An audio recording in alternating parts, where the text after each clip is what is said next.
Hi, my name's Eric. I'll be reading you selections from the e-edition of today's Cape Cod Times. Today's date is Monday, July 15th of 2024. We'll start with the weather, as we always do. Across the Cape and Islands today, partly sunny, breezy, and humid. A high of 84. It's going to be uncomfortable out there. You might want to hydrate. You may want to stay inside. Keep your exercise or any work outside to either early morning or late afternoon. Tonight, partly cloudy and humid, a low of 72 in the overnight, still humid. Mostly sunny, breezy, and humid tomorrow with a high of almost 90, low of 75 on Tuesday. On Wednesday, partly sunny, breezy, very humid, high of 86, low of 73. It'll feel much warmer than that on Wednesday. It'll be very uncomfortable. On Thursday, a stray afternoon thunderstorms, mostly cloudy and humid.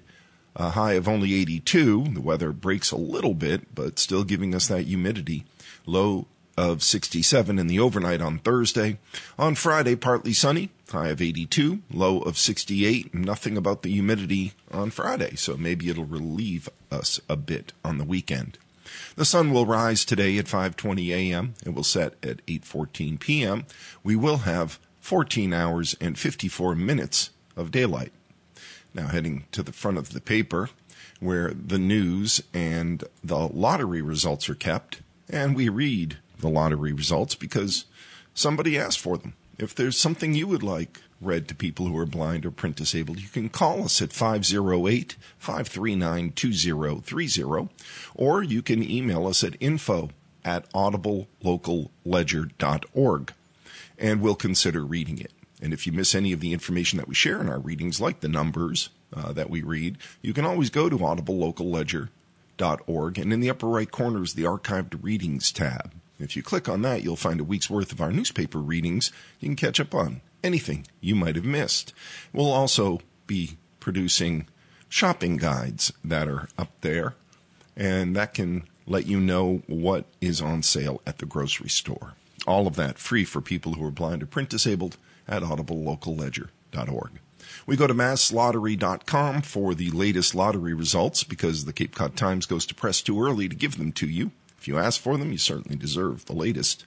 So for the numbers game of Sunday, July 14th of 2024, in the midday, the drawing numbers were 6005. Again, yesterday's midday drawing numbers, 6005. In the evening drawing of Sunday, July 14th, the numbers were 8755. Last night's numbers game results in the evening, 8755. Mass cash results for Sunday, July 14th, 20, 25, 31, 32, and 35.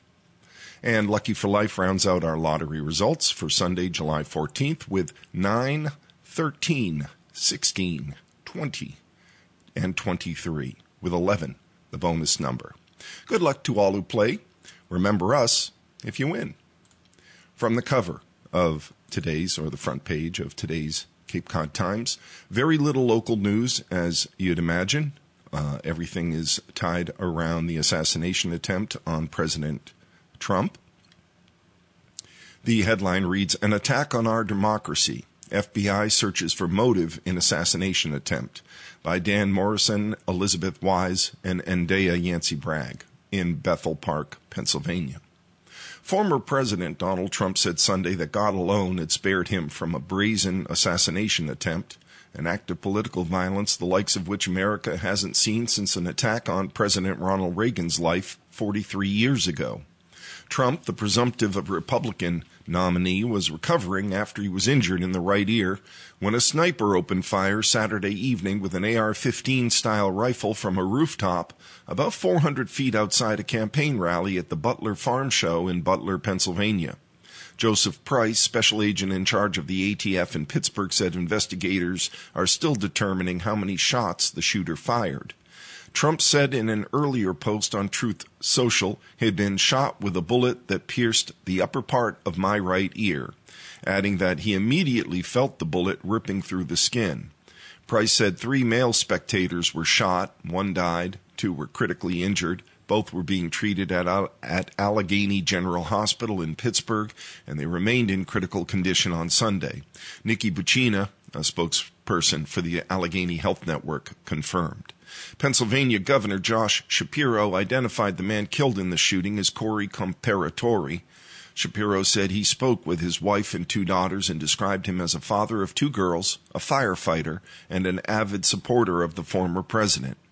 Corey died a hero, Shapiro said. Corey dove on to his family to protect them last night at this rally. Corey was the very best of us, and may his memory be a blessing.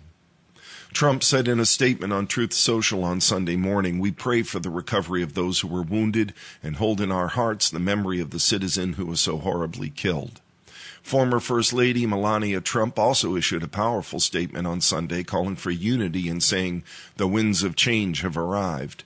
She spoke of the fear she felt when the gunman opened fire. "When I watched that violent bullet strike my husband Donald, I realized my life and Barron's life were on the brink of devastating change," she said. The FBI identified the gunman as Thomas Matthew Crooks, 20 years old, of Bethel Park outside Pittsburgh. Crooks was killed by Secret Service agents moments after gunfire erupted at the former president's rally. The gunman had explosive devices in his car, the Wall Street Journal reported. Police received multiple reports of suspicious packages near where the shooter was, officials said, according to the report. An Allegheny County bomb squad vehicle entered the area cordoned off by police on Sunday morning. Lawmakers responded. President Joe Biden, who's in a razor's edge race with Trump, and a host of Republican and Democratic politicians condemned the shooting. "There's no place for this kind of violence in America. It's sick. It's sick," Biden told reporters Saturday at an emergency briefing room in Rehoboth Beach, Delaware. Biden told reporters when he initially tried to call Trump, the former president was with his doctors. A White House official said later Saturday night that Biden had spoken with Trump, Governor Josh Shapiro, and Bob Dandoy, the mayor of Butler. Biden's phone call with Trump was good, respectful, and brief, according to a White House official who spoke on the condition of anonymity, saying it was a private discussion. House Speaker Mike Johnson said on the Today Show Sunday that we have to turn the temperature down in this country and promised that Congress will do a full investigation of the incident to determine where there were lapses in security and anything else that the American people need to know. Representative Ronnie Jackson, a Republican from Texas, said Saturday on X that his nephew was among those injured at the shooting. "My family was sitting in the front near where the president was speaking. They heard shots ringing out. Then my nephew realized he had blood on his neck and something had grazed him and cut his neck," he wrote. On Fox News Saturday night, Jackson told host Sean Hannity that a bullet had grazed his nephew's neck. He noted on X that his nephew's doing well and that his injury wasn't serious. Attorney General Merrick Garland said in a statement that he had been briefed on the shooting at the Trump rally, and several segments of federal law enforcement, including the FBI, are working with the Secret Service and local law enforcement. "My heart is with the former president, those injured, and the family of the spectator that was killed in this horrific attack," Garland said. Garland vowed to bring every available resource to bear on the investigation. "We will not tolerate violence of any kind, and violence like this is an attack on our democracy," Garland said. Little is known about Crooks, beyond the fact that he lived in a home with his parents in Bethel Park, Pennsylvania, about 42 miles south of Butler. Agents from the Bureau of Alcohol, Tobacco, and Firearms were on the scene, and a bomb squad was at the residence early Sunday. Crooks carried no identification, and his body had to be identified using other techniques. Kevin Rojek, FBI special agent in charge, said at a late-night news conference in Butler. The methods included DNA and biometric confirmation, Rojek said. The gunman's father, Matthew Crooks, told CNN Saturday evening that he was trying to figure out what the hell is going on and would wait until I talked to law enforcement before sharing any details about his son. Crooks was registered as a Republican and had an active voting status, meaning he had voted in recent elections. He appears to have attended Bethel Park High School, graduating in 2022. In Bethel Park, Dean Sierka, 52, said he has known Crooks and his parents for years. Neighbors separated by only a few houses, Sierka's daughters attended elementary, middle, and high school with Crooks and remember him as quiet and shy. Sierka and his daughter, Lily, said they would see Crooks at least once a week, often when Crooks was walking to work. "You wouldn't have expected this," Sierka told USA Today. "The parents and the family are all really nice people." Top officials at the Trump campaign told staff members that they're redoubling security measures at their offices. "We're enhancing the armed security presence with 24/7 officers on site," said a staff memo signed by senior campaign officials Susie Wiles and Chris LaCivita. "Additional assessments will be in place. Our highest priority is to keep all of you on staff safe." The officials urged employees to stay away from offices Sunday in Washington, D.C. and West Palm Beach, Florida. The memo also reiterated the Republican convention would go on as scheduled. Contributing to that article, Suriksha Kochi, Christopher Kahn, Aisha Bagchi, David Jackson, Sarah D. Wire, Sam Woodward, Allison Deer, Michael Collins, Jim Rosica, Rebecca Marin, Aaron Mansfield, and Stephanie Warsmith of USA Today. On the state level, state leaders react to the Trump rally shooting is the next headline by Caitlin Kelleher. Massachusetts lawmakers are issuing statements after a shooting at former President Donald Trump's rally on Saturday night. All are condemning political violence. The shooting, which is being investigated as an assassination attempt, left one person dead, 2 others critically injured, and the gunman dead on Saturday, July 13th. The gunman has been identified as 20-year-old Thomas Matthew Crooks of Bethel Park outside Pittsburgh. Trump, the presumptive Republican nominee, was recovering after he was injured in the right ear when a sniper opened fire with an AR-15-style rifle from a rooftop about 400 feet outside a campaign rally at the Butler Farm Show in Butler, Pennsylvania. Governor Maura Healey said, "Political violence has no place in this world, in this country, and all Americans must condemn it," the Democratic governor said on X, formerly known as Twitter. "I'm grateful for the swift response from law enforcement. I'm relieved the former president appears to be safe, and my thoughts are with all who were at today's rally." Elizabeth Warren said, "Political violence is wrong, and I condemn it. I hope everyone who attended the rally's okay, and I'm glad the former president is safe." Warren posted the message before the news that one person at the rally had died. Senator Ed Markey said, "I'm praying for the family of the victim of this shooting and grateful for the safety of the former president and the brave work of Secret Service on the scene," Senator Ed Markey wrote on X. "Political violence in all forms is condemnable." Congressman William Keating said, "First, my thoughts and prayers are with the individual who lost their life today, as well as those critically injured," the Democratic U.S. representative said on X. This nonsensical violence wielded at former President Trump was fortunately unsuccessful. There's no place for violence of any kind in our society. What Congresswoman Ayanna Pressley said, "No one should fear for their life anywhere, including at a political rally," the Democratic U.S. representative said on X, condemning this brazen act of violence in the strongest terms, and I'm praying for everyone impacted. Congresswoman Catherine Clark said, "I'm horrified by the violence we witnessed yesterday. My thoughts and prayers are with former President Trump, his family, and the attendees who were harmed." Clark is House Democratic Party whip. "Political violence is never acceptable and threatens our country's most fundamental values," she said. "As deeply as Americans may disagree with one another, we are one people. We cannot allow our differences to erode peace and stability in America." Well, Congressman Richard Neal said, "This type of violence is completely unacceptable and has no place in America or our political system. My thoughts are with former President Trump, and I hope that everyone in Butler, PA is safe." Seth Moulton retweeted Hakeem Jeffries' statement. He's the minority leader of the House, Jeffries is, and he wrote, "My thoughts and prayers are with former President Trump. I am thankful for the decisive law enforcement response. America is a democracy. Political violence of any kind is never acceptable." The Marine Corps veteran added, "It doesn't matter how much we might disagree in politics, violence is never acceptable. I'm glad that the former president is okay and thankful to Secret Service and law enforcement for acting so quickly. This is a polarized time, but we're stronger when we're united, not divided." Congressman Jim McGovern said there's no place for violence in our country or in our politics against any political leader or political party. Always unacceptable and wrong. Praying that everyone is okay. Political violence has no place in our democracy, Jake Auchincloss said. The loss of innocent life is a tragedy. Auchincloss is a Marine veteran. Thank you to the law enforcement officers who acted quickly to protect former President Trump and attendees at the rally. Lori Trahan, a congresswoman. Political violence of any kind is wrong and has no place in our country. As we await more information about the shooting, I wholeheartedly condemn this attack.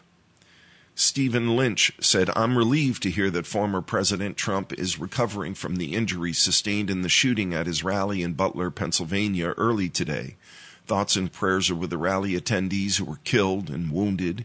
I give great credit to our Secret Service agents and law enforcement personnel for the speed and effectiveness of their response. This cowardly and brutal act of gun violence is despicable and is unacceptable in the United States of America. The Massachusetts GOP issued a statement. Massachusetts Republican Party Chair Amy Carnival, Massachusetts Republican Party National Committeeman Ron Kaufman, and Massachusetts Republican Party National Committee woman Janet Fogarty issued a statement on Saturday night. It read, the Massachusetts Republican Party extols and extends its deepest and sincerest prayers to President Trump, his family, and the United States of America. Like every American, we're outraged, horrified, and deeply concerned. We are learning the details of the shooting in real time. For now, we emphasize that as Americans, we must not become so entrenched in division that we forget that we're all brothers and sisters under the American flag. Whether Democrat or Republican, despite our differences, we all desire peace and prosperity for our nation. Political violence is intolerable, and we must unify as a nation to condemn this horrible incident. We expect justice for this heinous act and pray for President Trump's swift recovery. Massachusetts State Senator Peter J. Durant issued a statement. He represents the Worcester and Hampshire district. It was a multi-part written statement Saturday night. The violence that unfolded today at a political rally should never, ever happen in America, Durant wrote. While I understand that we may have differing opinions, political candidates should be able to gather with their supporters without fear that those who disagree with them will resort to actions like we saw today. Durant said he was saddened by the news that a person attending the rally has died and used the moment to praise the Secret Service. My heart is heavy knowing that a person who set out this morning to enjoy their day is now gone. My prayers are for their family and all those who were impacted by what they saw and experienced today, Durant said. My understanding is that those agents were able to quickly eliminate the threat and bring Trump safely out of danger. These folks are incredibly well trained, and I'm relieved that their swift actions likely saved lives today, Durant said. The final story on the front page of the Cape Cod Times of Monday, July 15th, Cape Codders speak out on the assassination attempt in Pennsylvania, by Zane Razak. Reactions from Cape Cod lawmakers and residents were swift after former President Donald Trump was the target of an assassination attempt Saturday during a rally in Pennsylvania. Trump was injured in the right ear after a gunman opened fire at the rally. One person was killed, 2 others critically wounded. The suspected shooter, identified as Thomas Matthew Crooks, was also killed by authorities moments after shots were fired. On Sunday afternoon, a handful of people had gathered at Airport Rotary in Hyannis to hold signs in support of Trump, included Abraham Kasparian Jr. of Yarmouthport. Kasparian's the moderator of the Cape Cod chapter of Bikers for Trump, which he said has about 30 members. Kasparian called himself absolutely outraged that in this day and age in our country, a potential presidential candidate and potential president could be shot. He said some people were concerned about attending the rally and getting their pictures taken for retaliation purposes, but I don't care because I think it's a cause we have to support in a free society. We shouldn't be afraid to voice our opinion for the candidate we want in office, said Kasparian, who ran in 2022 for the state representative seat now held by Democrat Christopher Flanagan of Dennis. Also at the Rotary Sunday were members of Cape Cod Grandmothers Against Gun Violence. Their rally was not in response to the Trump shooting, but was a gathering members held 9 months out of the year on the 14th. When asked for her reaction on the event, Donna Wald, president of Cape Cod Grandmothers Against Gun Violence, said she would urge everyone to stay calm in this moment. A lot of what's happened is a lot of nasty rhetoric that's gotten us to where we are, and we need to stop that. All of us, our congresspeople, the media needs to lay back a little bit on this, and we all need to remember that our words matter, Wald said. In a statement on social media, State Senator Julian Sear, Democrat from Provincetown, said violence has no place in our politics and self-governance. Our elections are determined by votes, not coercion and attempted murder. I'm heartbroken for all those affected by the attack, said Sear. I wish former President Trump a speedy recovery. State Senator Susan Moran, a Democrat from Falmouth, echoed the sentiment in a statement saying violence should never be part of our political system, period. State Rep. Stephen Zarhos, a Republican from Barnstable, said he was thankful for how the U.S. Secret Service and local law enforcement responded at the scene. Our republic takes pride on peaceful and respectful political discourse for common good, even in the case of passionate differences of opinion. I pray our country will unite and seek common ground peacefully in the wake of this tragedy, said Zarhos in a statement. Moving inside the paper and leaving the politics and the news of the assassination attempt behind for a bit, Mass Audubon urges boater caution. 10 dead sea turtles on the Cape and Islands by Zane Razak.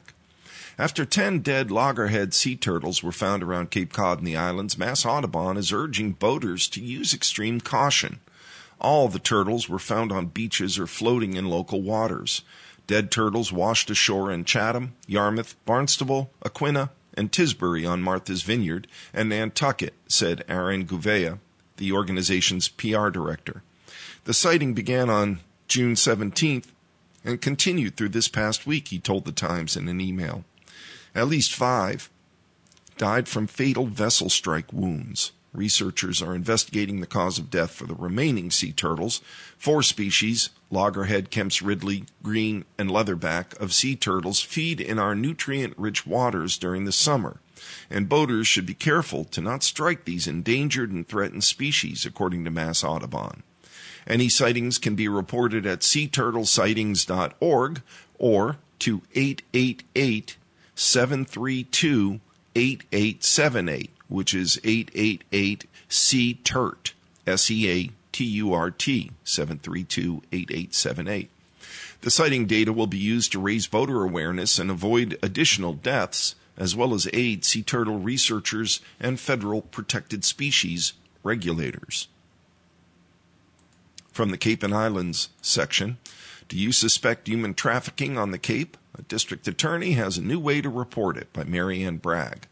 Cape and Islanders have 2 new ways to report suspected human trafficking, according to Cape and Islands District Attorney Robert Galabois. Cape and Islands organizations have begun giving more attention to the issue of human trafficking following the award of a state grant of $97,000 to Galabois's office, announced earlier this year. A new tip line is now available, 774-822-0632.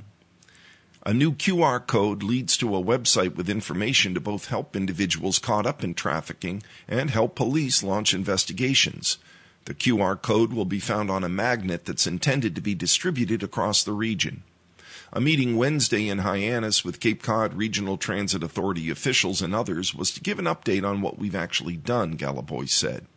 Training on awareness of human trafficking for service providers is completed or planned on the Cape, Nantucket, and Martha's Vineyard. Training in investigative techniques for police and first responders is completed or planned as well on the Cape and Islands, he said.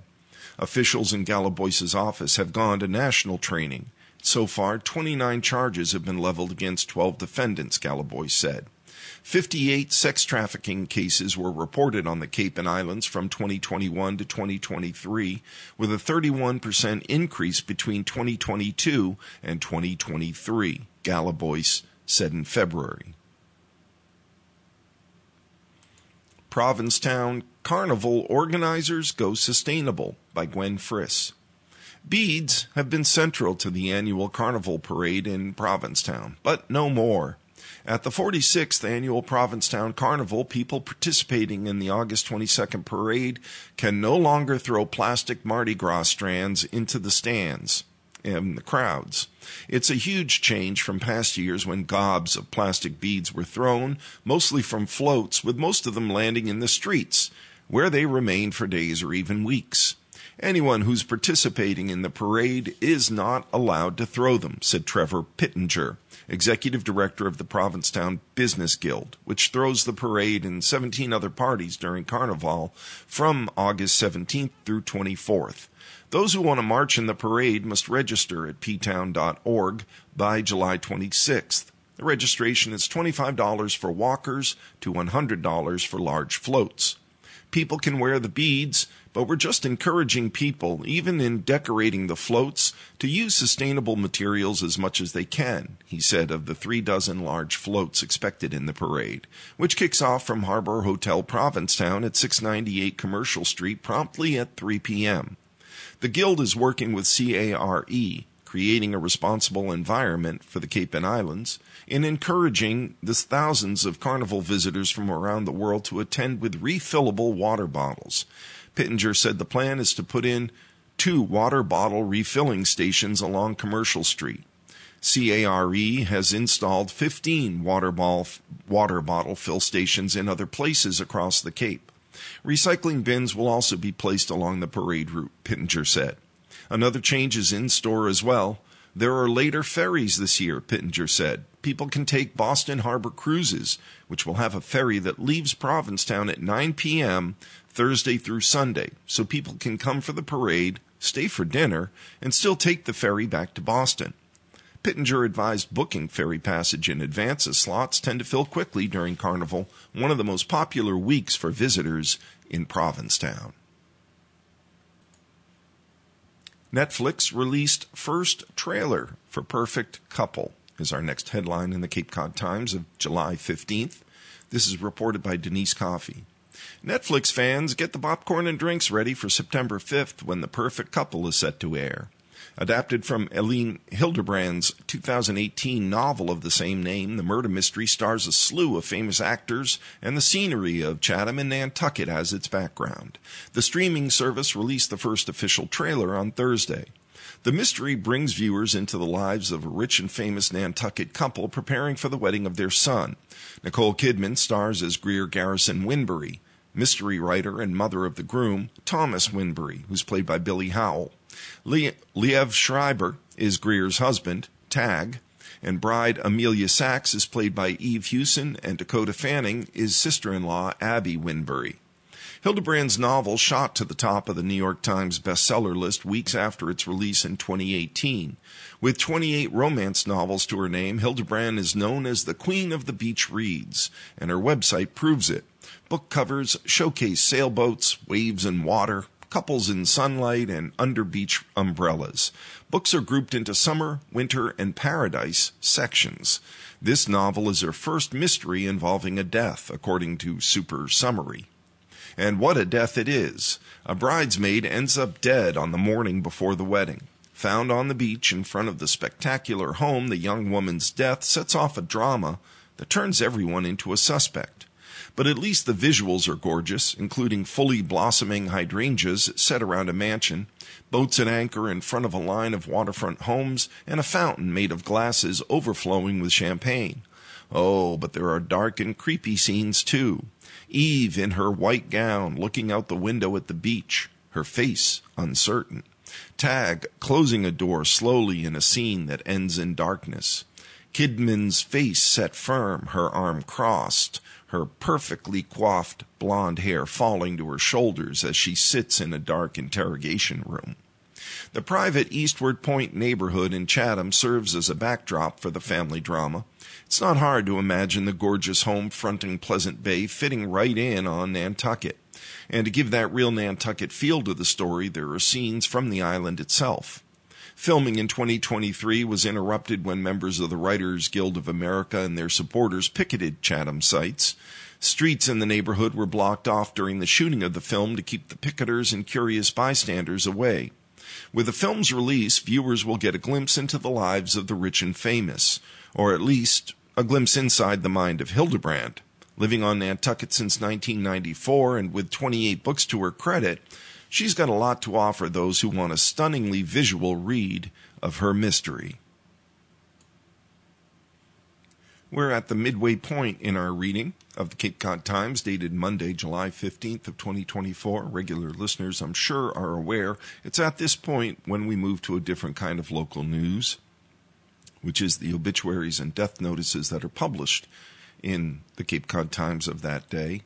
There are 3 obituaries in today's Cape Cod Times. The first is of David Scott Foster, Sr., who passed peacefully on Wednesday, July 10th at the age of 90 with his family by his side. David was born in 1934 in Manchester, New Hampshire, and was the second to youngest of 6 siblings. He is survived by his loving wife, Margaret Foster. They were married for 67 years. He's also survived by many family and friends who will miss him dearly. David started his service career in the U.S. Air Force from Miami, Florida on April 9th of 1953. His first assignment was at Lackland Air Force Base in Texas for basic training until July 5th, and then was assigned to Keesler Air Force Base in Missouri for radar operations training until September 3rd.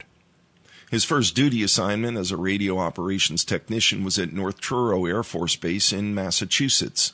He left there in August 1954 for an assignment at Raymore, Ontario, Canada, as a radar operations technician. It being a controlled 1-year tour, he asked for and again returned to North Truro in August of 1955. During this tour, David met and married Margaret in February of 1957. He also re-enlisted for 4 years with the rank of staff sergeant. In May of 1958, he was reassigned to a computerized radar operation as an intercept technician at McGuire Air Force Base in New Jersey. He served in that capacity until September of 1961 and then was reassigned to Hopedale, Labrador as a crew chief of a radar operations crew. It also being a 1-year controlled tour, he was reassigned to a mobile radar unit at Roswell, New Mexico in September of 1962.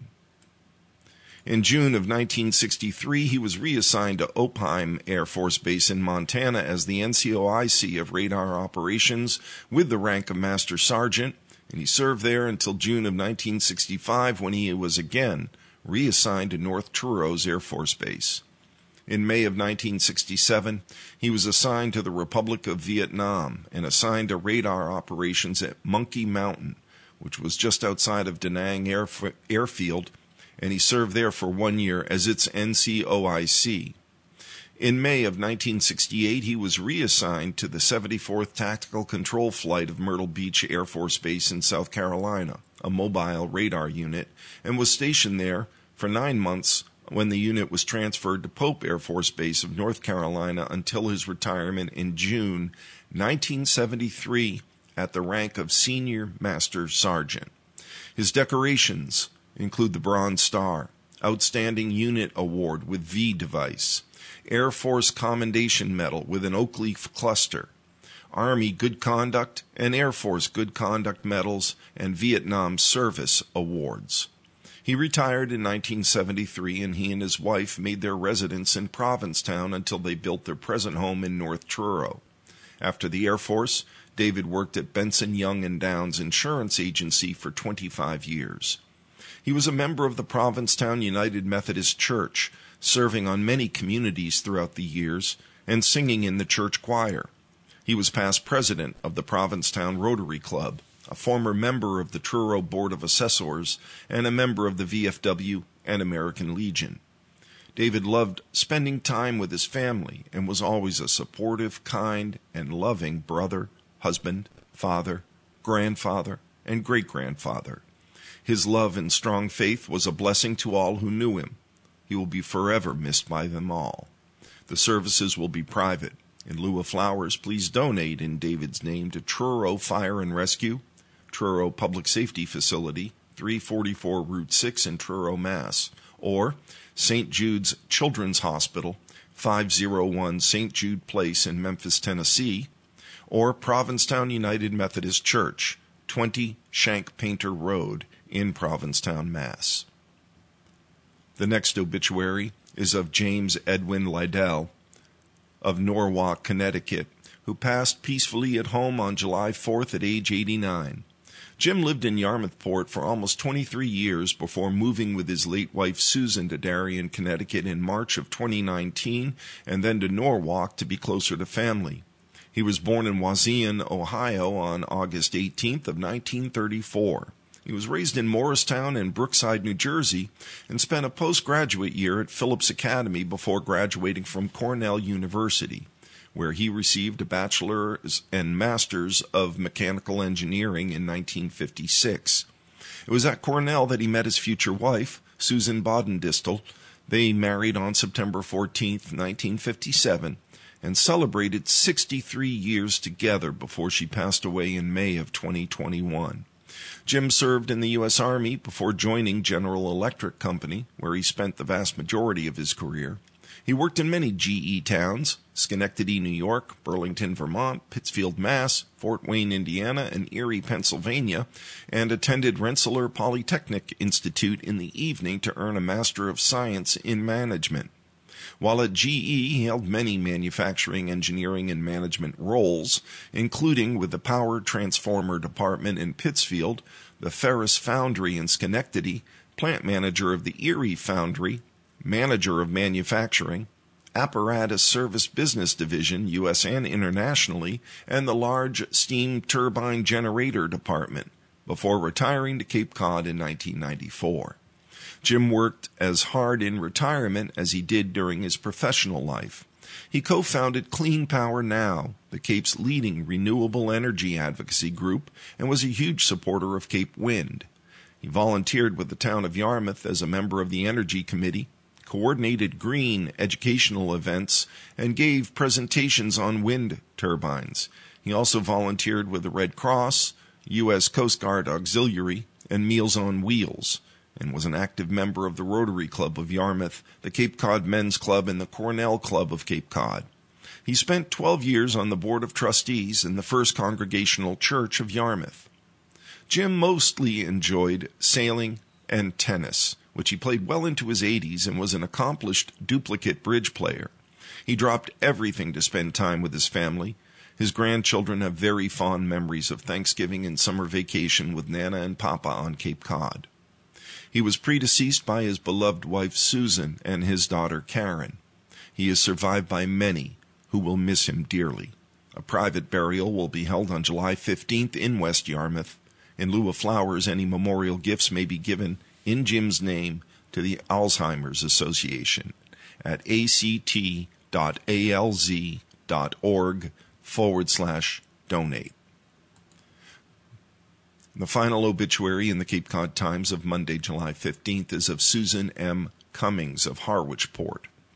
It is with great sadness that the family of Susan M. Cummings, 68 years old, announce her passing into eternity on June 25th of 2024. Susan was born in Quincy and was predeceased by her parents, a loving brother, and a stepmother. Susan is survived by her loving husband of 37 years, Robert of Harwichport, and many who will miss her dearly. At a very early age, Susan was thrust into the role of surrogate mother to her 3 younger siblings after the passing of her mother, Patricia. It was in this role that she developed the loving and nurturing qualities that dominated her life as spouse, mother, grandmother, sister, aunt, and great-aunt and friend. We will all dearly miss Susan, but will cherish the many wonderful memories that she created in each of our lives. A special thank you to the doctors and nurses at Cape Cod Hospital that provided care and compassion for Susan in her last days on earth. Any donations can be made in Susan's memory to St. Jude's or Wounded Warriors. A celebration of life will be planned for a future date. That concludes the obituaries and death notices that are listed in today's Cape Cod Times of July 15th, 2024. Here's a question. Shifting gears, how often should you walk a dog? Practices for a Healthy Pup by Olivia Munson. Owning a pet is not easy. A lot goes into taking care of a furry friend, from scheduling consistent meal times to booking yearly veterinarian visits. Sometimes even the simpler parts of pet care can become challenging.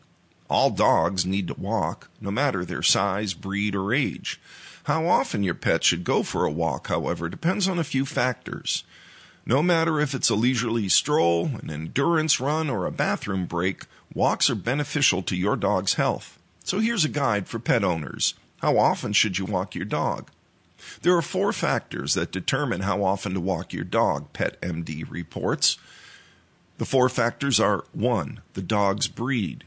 2. The dog's age. 3. Your pet's exercise tolerance. And 4. Your schedule. Every breed requires unique care. Some may need to be walked once a day, while others need up to 3 walks, according to the American Kennel Club. Sporting and working dogs, such as Doberman Pinschers, need ample activity and exercise daily. On the other hand, toy breeds like Pomeranians prefer to be lap dogs, according to the American Kennel Club. Similar to humans, younger dogs have more energy than their older counterparts, according to PetMD. This means younger dogs might need more walks. If your dog is 4 years old or younger, they're also more likely to engage in play compared to older dogs, PetMD reports. Older dogs may also suffer from health conditions like diabetes or arthritis. Certain ailments may play a role in lowering stamina, making them less inclined to exercise or go on walks, according to PetMD. How long should you walk your dog? Monitor your dog's pace next time you take it out for a walk, the American Kennel Club suggests. This will help you assess what your dog can and cannot handle in terms of speed and distance. Dogs in good shape should walk for 20 to 30 minutes a day, according to PetMD. If your dog is overweight or has health issues, a 10-minute walk will suffice. With busy personal schedules, we don't always have the time for lengthy walks with our pet. As a general rule, it's recommended to walk your dog between 10 and 15 minutes a day, according to PetMD. If this doesn't fit your schedule, 10 to 15 minutes of activity at home can be an alternative to a walk outside. Well, how often do dogs need to pee? Adult dogs usually go to the bathroom 3 to 5 times a day, according to Purina. Puppies have smaller bladders, so they have to go to the bathroom more frequently, Purina reports. Some puppies may even need potty breaks every hour. Senior dogs also pee more frequently, since they can't hold their bladder as long as younger dogs. Owners should wait between 4 to 6 hours before taking out older dogs again, Purina suggests. If your dog has health issues, it may also contribute to more frequent urination. Should I let my dog sniff on walks? Dogs enjoy sniffing on walks because it lets them know who else has gone to the bathroom in that spot, the American Kennel Club reports. Since your dog wants to make their mark on that area, they'll sniff out the best spot to do so. Some male dogs will even lift their back leg as high as possible so their pee can reach other dogs' nose levels, according to the American Kennel Club. Sometimes your dog might scratch the ground to further leave its signature. Dogs have glands in their toes that produce scents when they dig into the ground, amping up the smell profile. Just curious for more? We've got you covered.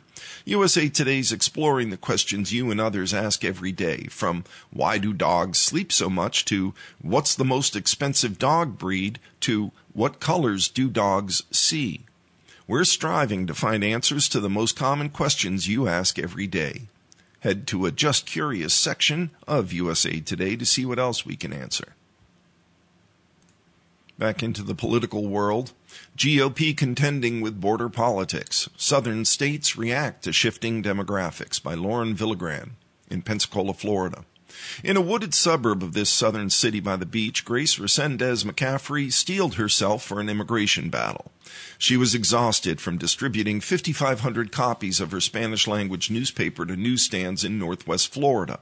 But on a Monday morning in June, she drove over the bay to plead with a 5-man county commission to reject a resolution saying the county doesn't welcome illegal aliens. As Republicans get ready to hold their convention Monday in Milwaukee today, The consequences of the party's hardline immigration politics are playing out on stages big and small across the country. In this rural county in northwest Florida, the 5 Republican commissioners faced a dilemma to choose their principles of governance or the politics of their party. Though we're growing and thriving, progress takes a step backwards when political stunts use immigration, or rather immigrants, as a platform, Resendez McCaffrey told them, flanked at a lectern by 4 Latina women. Resendez McCaffrey isn't an immigrant. She was born and raised in El Paso, Texas. But since moving to Pensacola 30 years ago, the granddaughter of Mexican immigrants has become a spokesperson for the small but growing immigrant community there. These sort of resolutions targeting illegal immigrants inevitably fall on the shoulders of all Hispanics, she said. Since 2010, the foreign-born population in the South has jumped by nearly 50%, compared with increases of 29% in the Midwest, 19% in the Northeast, and 13% in the West, according to Steve Camarota, Director of Research for the right-leaning Center for Immigration Studies.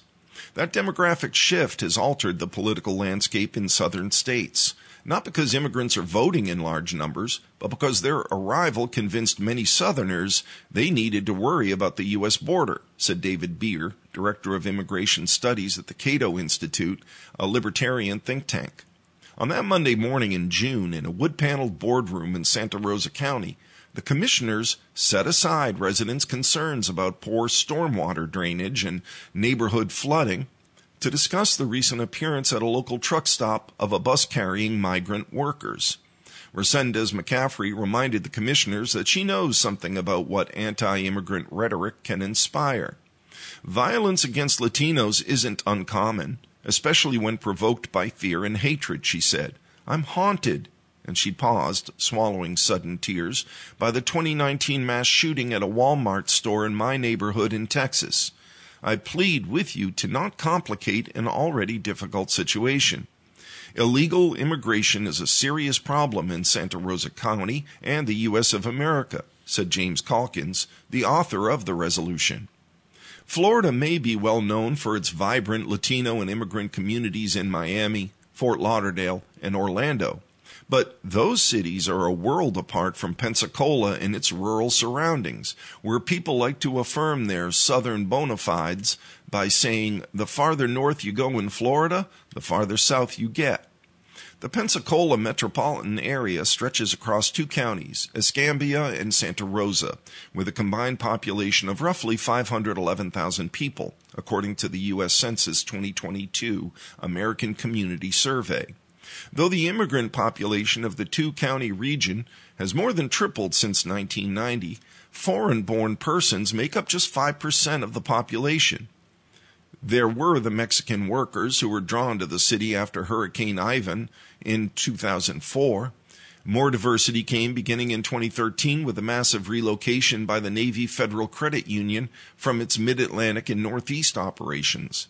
A diaspora of Puerto Ricans who were born U.S. citizens arrived after Hurricane Maria hit the island in 2017.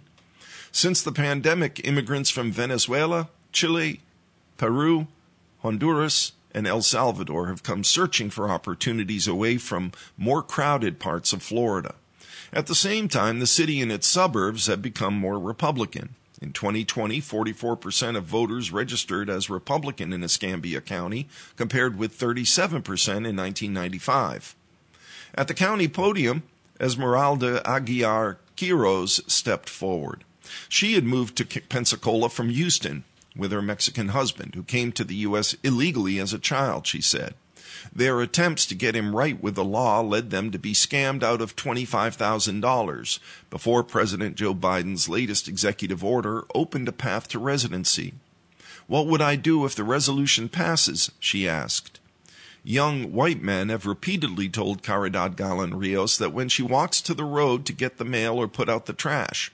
The daughter of Puerto Rican parents said the men drive by in pickup trucks with a certain flag that we all know.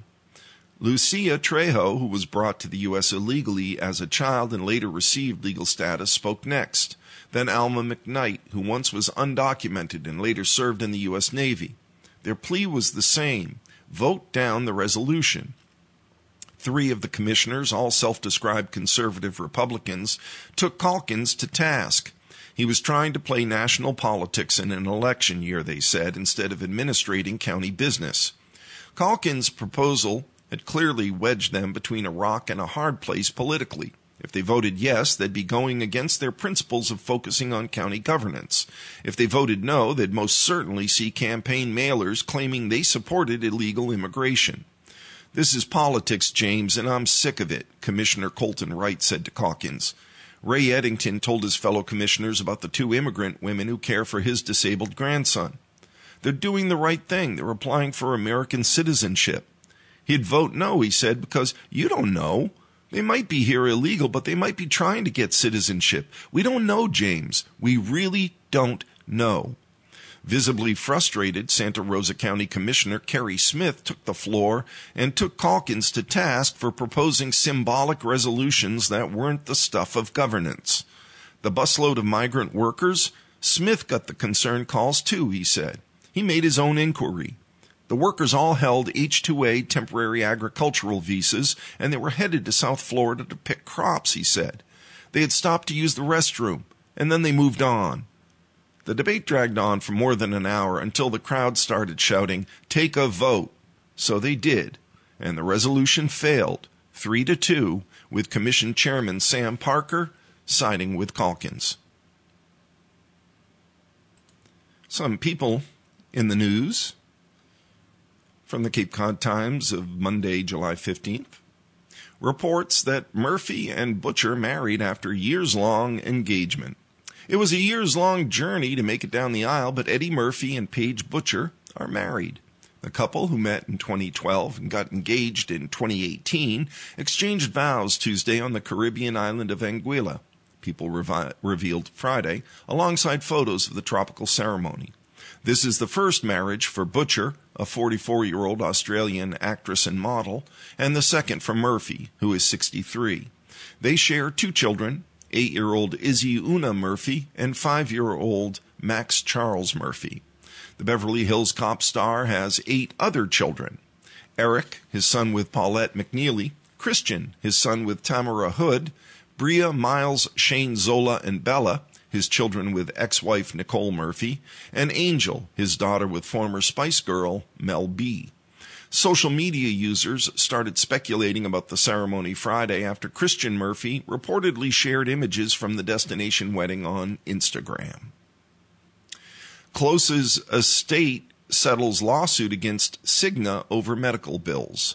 The estate of Chuck Close, the artist known for massive photorealist portraits of himself and others, settled a lawsuit accusing Cigna of failing to pay hundreds of thousands of dollars for needed medical care in the last years of his life. In a filing late Friday in Manhattan federal court, a lawyer for Close's estate said both sides reached an agreement in principle to settle and expect to complete a settlement within 45 days and dismiss the case. The terms were not disclosed. Close died in August 2021 at age 81. He used a wheelchair after being paralyzed in 1988 with a rare spinal artery rupture and was later diagnosed with Alzheimer's disease and frontotemporal dementia. Close began receiving in-home nursing care in 2015. The estate sued Cigna in August of 2022 for $686,723 in wrongly denied benefits plus interest. Last December, a judge dismissed Cigna's counterclaim to recoup $357,684 for services it believed were not medically necessary. Close's larger-than-life portraits featured many well-known subjects, including composer Philip Glass and model Kate Moss. His portraits could be indistinguishable from photographs when reproduced, as in books. Twain announced as host of People's Choice Country Awards. Country superstar Shania Twain will host 2024's People's Choice Country Awards. Country Music's association with the People's Choice Awards brand enters its second year on September 26th with the sophomore version of the award show airing live from Nashville's Grand Ole Opry on NBC and Peacock. With a proven track record of creating music that stands the test of time, Shania is a beloved member of the country community, said Jen Neal, Executive Vice President of Live Events and Specials at NBC Universal Entertainment. As we return to the Grand Ole Opry House, she's the perfect person to help us celebrate country's finest. And we have a little bit of advice for our listeners from Ask Carolyn, Carolyn Hacks. Spouse takes over as class parent for husband who dropped the ball. Dear Carolyn, when our oldest child was in preschool, I was the classroom parent. I hated every second of it. I love my kid, but I do not enjoy the constant logistics and negotiations of figuring out who's bringing the milk on which day. Our youngest is now at the same preschool, and we felt like, for fairness, one of us needed to be the classroom parent again. We decided that my husband would do it. It's his turn. He agreed to do it, and then has completely dropped the ball on everything. After the second week of school, I took over to my great annoyance. Also, I work full-time now. I'm not more available than he is to do this stuff anymore, but he's just not good at it and doesn't seem willing to put more effort into it than he had been. So where do we go from here? It's too late to get out of it. We shouldn't have signed up in the first place, yes, but we somehow have to honor the commitment now. Signed, Dividing Responsibilities. Dear Dividing Responsibilities, hand that ball back to him. He made the commitment, he honors it, or he bears the consequences of no-showing the other parent volunteers, the instructors, and a classroom full of little kids. Say it to him like that. You agreed to do this, so do this. Or stand in front of a room full of little kids and tell them they're out of luck. Or he calls every parent in the class to secure his own replacement. Not good at it is a weasel's off-ramp. None of us is good at doing extra work until we volunteer anyway and decide rightly that sometimes we just suck it up, because always leaving it to everyone else says not too good things about us. If he genuinely has an obstacle to getting the job done that neither of you anticipated, like a work environment that simply will not bend to the needs of a little classroom, or a form of neurodivergence that puts getting milk to room B and scaling Everest in the same ring of the Venn diagram, then okay, your taking over makes sense. And I do see a sliver of inequity in the fact that you weren't working full-time when you did it, but he is. But none of this addresses the 3-word alarm in your letter. Doesn't seem willing. Ugh. So that's where you have to take a stand.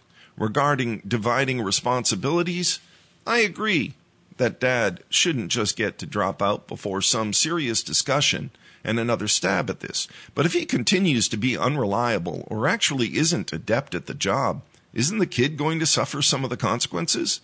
Is it possible they could find another way for him to compensate Mom's time, such as picking up other parenting or household responsibilities that he can be counted on to take seriously? Signed, Anonymous. Anonymous, I'd feel better if he were the one proposing this, to put it mildly. I think weaponized incompetence is not only common enough that I don't need to define it, but also exposed enough that anyone faced with it needs to say no. If the only way these kids get milk is if the universe steps in for this dad, then yes, there has to be some kind of marriage rebalancing trade. Perhaps he does bedtime till the kid goes on Social Security. And we'll finish with some picks on what to watch on TV tonight. If you want to listen to some good TV, well, there's the RNC convention. That's on PBS at 8 o'clock, and it's live. So 8 o'clock tonight. If you want to hear live coverage of the Republican National Convention in Milwaukee, it begins tonight. It continues every night through Thursday of this week.